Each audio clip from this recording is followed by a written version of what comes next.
फारच वास्तववादी लेख.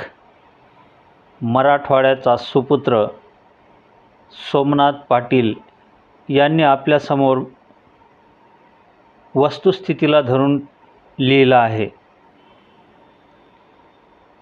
डॉक्टर बाबासाहेब आंबेडकरांनी दलितांना नव्हे तर आम्हाला माणसात आणलं. गावगाड्याबद्दल वाटणारं अप्रूप मला दिवसेंदिवस कमी होत गेलं. गावगाळा गोंडस दिसत असला तरी तो असंख्य लोकांच्या रक्तावर पोसलेला आहे हे लक्षात येत गेलं. शोषणाच्या संस्कृतीचे शेवटचे अवशेष गावगाड्यानेच जपले. शहरं त्या मानाने लय दिलदार असतात. गावाबद्दल उगा रोमॅन्टिक लिहिणारे कवी आणि लेखक लोक तद्दन भामटे असतात. कारण गावगाडा मांडताना ते आम्हा पाटलांच्या घरामध्ये देवळीत ठेवलेला फुटक्या बाळीचा कप आणि सालगडी माणसाची वेगळी ताटं आणि ग्लास कधीच मांडत नाहीत. आमच्या गढ्या आणि वाड्यांच्या मोठमोठाल्या भिंती, मातीच्या भिंती उभारायला अख्खा महारवाडा जनावरांसारखा राबला. रेड्याच्या पाठीवर लादलेल्या पखालीतून पाणी वाहून कैक माणसांचे पाय वाकडे झाले.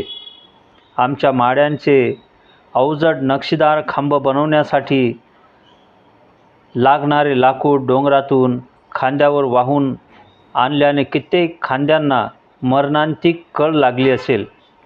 आम्ही त्याच्या बदल्यात मानसी शेरभर ज्वारी दिली आणि मोकळे झालो. आजपर्यंत शाबूत असलेल्या आमच्या डौलदार माड्या आणि तिच्यावरून दिसणारे कुडाचे छपराचे महारवाडे पाहत आलो. आता महारवाड्याचे बौद्धवाडे झाले. कुडाची घरं जाऊन पक्की घरं आली. वेगळा असलेला बौद्धवाडा गावात मिसळून गेलेला दिसतो. ते पाहिलं की मनाला गिल्ट काही अंशी कमी होते आणि म्हणून बाबासाहेबांच्या पायाला घट्ट मिठी मारावी वाटते.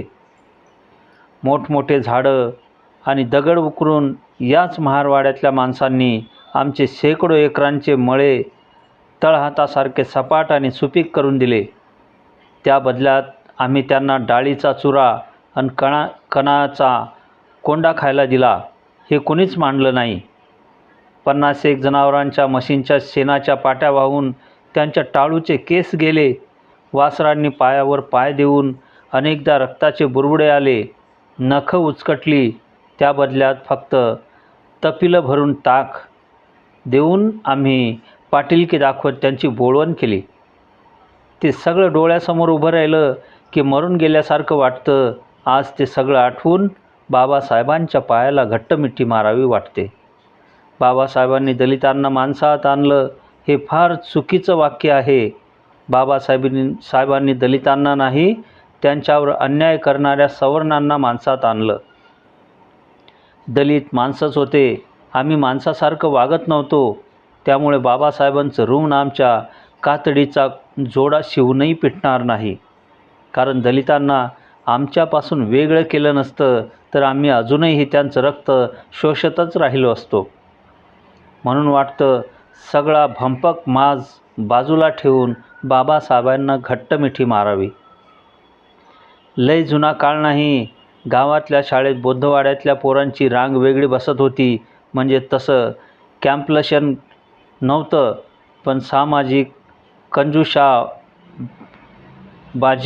आणि हजारो वर्षाची DNA जीनमध्ये रुजलेली ठासून भरलेली शिकवण नकळत आपली विकृती दाखवायची. 4थीच्या मराठीच्या पुस्तकातल्या बाबासाहेबांच्या चित्रांना पेनाने चित्रविचित्र मिशा काढून विद्रूप करायचो. आज ते हटकून आठवतं, अपराधी वाटतं आणि त्याचं प्रायश्चित्त म्हणून बाबासाहेबांच्या पायाला घट्ट मिठी मारावी वाटते. जवळच्या निम शहरात शिकायला होतो. एक कार येऊन गल्लीत उभी राहिली. त्यातले माणसं उतरून कुणाच्या तरी घरात जातात. कारच्या मागच्या काचेवर भीमा तुझ्या जन्मामुळे लिहिलेलं आमच्यातला एक थोडा प्रौढ मुलगा गेला आणि खाली त्या धूळ बसलेल्या काचेवर लिहून आला, आम्ही माजलो. आज ते सगळं आठवलं की वाटतं बाबासाहेबांनी आपल्यापर्यंत पोहोचायला किती उशीर केला. नंतर कळतं आपणच त्यांच्याजवळ जायला उशीर केला. शेवटी अपराधी फील झाल्यासारखं पुन्हा बाबासाहेबांच्या पायाला घट्ट मिठी मारावी वाटते. वर्णव्यवस्थेचं खापर ब्राह्मणावर फोडून मोकळे होणारे आम्ही खरे लबाड होतो. व्यवस्था ब्राह्मणांनी तयार केली असली तरी ती आम्ही उपभोगली, राबवली. कधी कोणता ब्राह्मण गावात अस्पृश्यता किंवा जातीव्यवस्था राबवण्याचे ट्रेनिंग द्यायला आल्याचं आठवत नाही. पण आज त्यांच्यावर सगळे आरोप ढकलून आम्ही सेफ झोनमध्ये राहण्याचा प्रयत्न करतो. सगळं साफ समोर दिसतं. पूर्णपणे गंडलोय आम्ही. दिशा दाखवणारे, आम्हाला माणसात आणणारे बाबासाहेब समजून घ्यायला आम्ही उशीर केला. आता समजून घेतोय. बाबासाहेबांचं बोट धरून एक पाऊल टाकतोय. माणसात येण्याची प्रक्रिया किचकट असते. हळूहळू प्रयत्न सुरू आहे. भारी फील असतो हा. म्हणून बाबासाहेबांना घट्ट मिठी मारावी वाटते. कारण आम्ही खातो त्या भाकरीवर बी बाबासाहेबांचीच सही आहे. थँक्स बाबासाहेब. लेखक सोमनाथ पाटील, मराठवाड्यातील सुपुत्र.